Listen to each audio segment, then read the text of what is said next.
બનાસકાંઠાના ધાનેરા ભાજપના આગેવાનોએ કાર્યપાલકને પત્ર લખ્યો છે। નેશનલ હાઈવે પર પુલ જર્જરિત હોવાથી જૂનો રસ્તો ચાલુ કરવાની તેમણે માંગ કરી।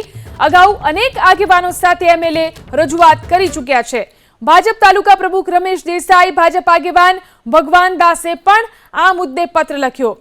તો ધાનેરા ભાજપના આગેવાનોએ નાયબ કાર્યપાલકને પત્ર લખ્યો છે। નેશનલ હાઈવે પર પુલ જર્જરિત હોવાથી જૂનો રસ્તો ચાલુ કરવાની તેમણે માંગ કરી છે।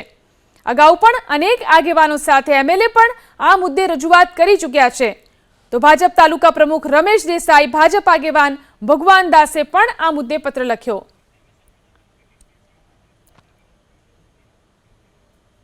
આ તરફ મહેસાણામાં નેશનલ હાઈવે ઓથોરિટીએ બુદ્ધિનું દિવાળું મૂક્યું। બેદરકારીને કારણે શિવાલા સર્કલ નજીક બ્રિજનું કામ અટક્યું।